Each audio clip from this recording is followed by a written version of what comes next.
ya KPK juga harus melihat itu.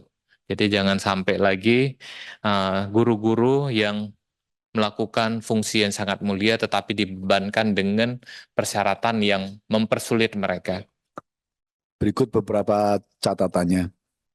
Selanjutnya kami persilahkan dari fraksi Partai Kebangkitan Bangsa, Mas Davi. Assalamualaikum warahmatullahi wabarakatuh. Selamat siang, salam sejahtera kepada kita semua. Om Swastiastu, Namo Buddhaya, salam kebajikan. Yang saya hormati pimpinan beserta seluruh anggota Komisi 10, yang saya banggakan Mas Menteri Kemendikbud, Ristek Dikti, beserta seluruh jajarannya. Pada kesempatan yang berbahagia ini, saya memberikan pandangan fraksi Partai Kebangkitan Bangsa berkenaan dengan postur anggaran.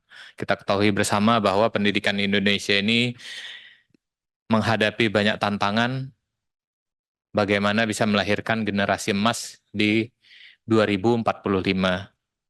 Tentunya banyak langkah-langkah yang telah dilakukan masa periode Bapak Jokowi di 2019 hingga 2024. Salah satunya di pendidikan adalah kita mendorong Merdeka Belajar dan juga Kampus Merdeka. Tentunya ini haruslah bisa memberikan suatu terobosan baru untuk kemajuan masa keemasan bangsa. Data yang kita ketahui bahwa dari QS Ranking University, kampus-kampus terkemuka di Indonesia itu masih belum bisa kita dorong untuk masuk dalam 100 besar kampus terbaik dunia.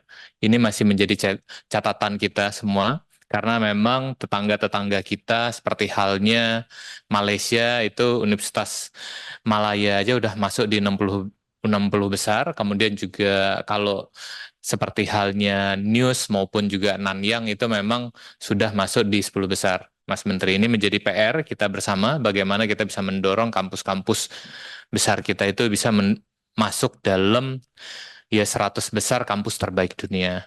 Tentunya ini tidak apa uh, tentunya ini semua sangat berkaitan dengan penganggaran, Mas Menteri. Oleh karena itu, postur anggaran pendidikan kita ini haruslah kita evaluasi agar bisa tepat sasaran. Saya pernah menyampaikan di Banggar bahwa Universitas Malaya itu satu kampus saja, itu anggarannya 1,5 triliun, Mas Nadiem. Makanya mereka sekarang bisa lompat menjadi nomor 60 terbaik dunia. Sedangkan kita di Kemendikbud Ristek Dikti, anggaran kita hanya 15% dari anggaran fungsi pendidikan, dan tentunya Dirjen Dikti mendapatkan anggaran ya nggak pernah lebih dari 40 triliun, selalu di angka 30 triliun. Tentunya ini menjadi catatan kepada kita bersama untuk mengurusi sekian ribu, lebih dari 3.000 kampus PTS maupun juga PTN di Indonesia, ini menjadi PR besar. Dan akhirnya terjadi kendala-kendala dalam mendorong lahirnya uh, suatu kemajuan-kemajuan yang cukup luar biasa dalam persaingan global. Dalam proses pendidikan hari ini kita ketahui bahwa permasalahan-permasalahan masih juga kita hadapi, yaitu yang pertama adalah bagaimana pengangkatan kesejahteraan para guru. Hari ini masih dikeluhkan guru-guru honorer yang belum mendapatkan pengangkatan SK guru P3K. Dan di saat ketemu kemarin juga mereka menyampaikan ternyata yang udah dapat SK itu juga mau perpanjang juga cukup sulit, Mas Nadiem. Malahan ada yang mengungkapkan di kita itu sampai perpanjang itu ada oknum-oknum yang menarik bayaran. Ini menjadi catatan kepada kita sama. Mudah-mudahan nih ya KPK juga harus melihat itu.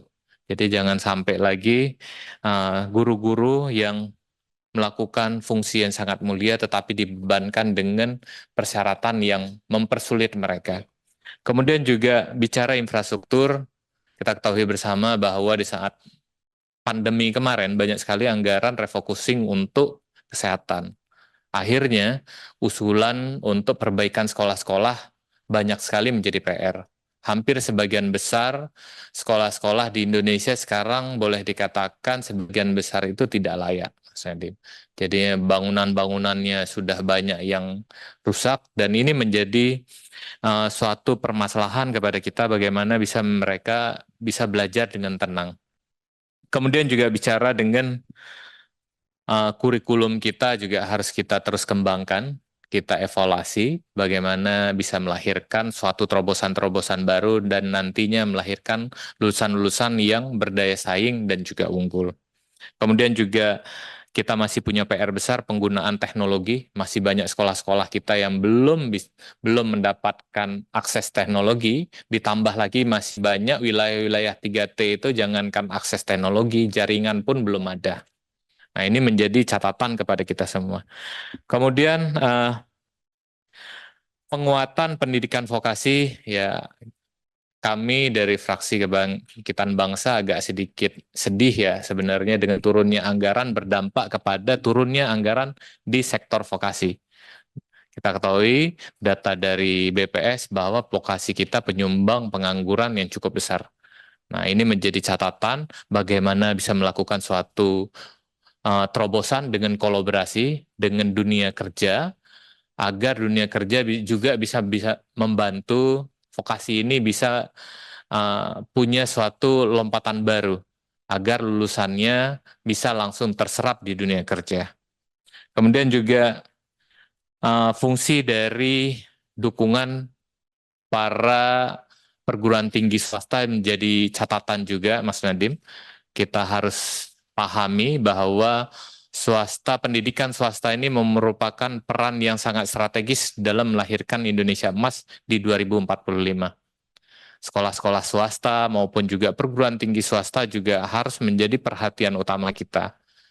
Kemarin dengan banyaknya guru yang masuk dari honorer menjadi P3K, banyak mereka yang akhirnya harus berpindah penempatan di sekolah-sekolah negeri.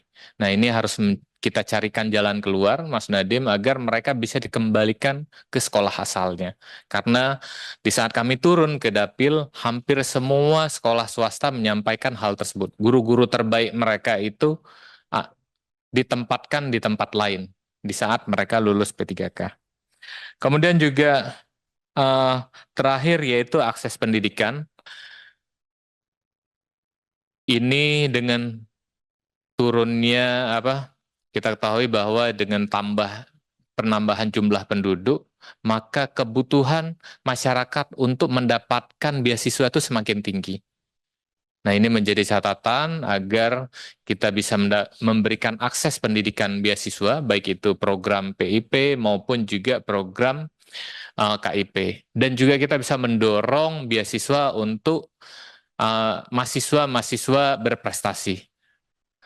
Karena ini menjadi harapan dari masyarakat, banyak sekali masyarakat kita boleh dikatakan setelah pandemi ini ekonominya pas-pasan. Jadi kalau harus berjuang lagi menyekolahkan anaknya di perguruan tinggi, maka keluarganya jadi keluarga yang tidak mampu, Mas Nadiem.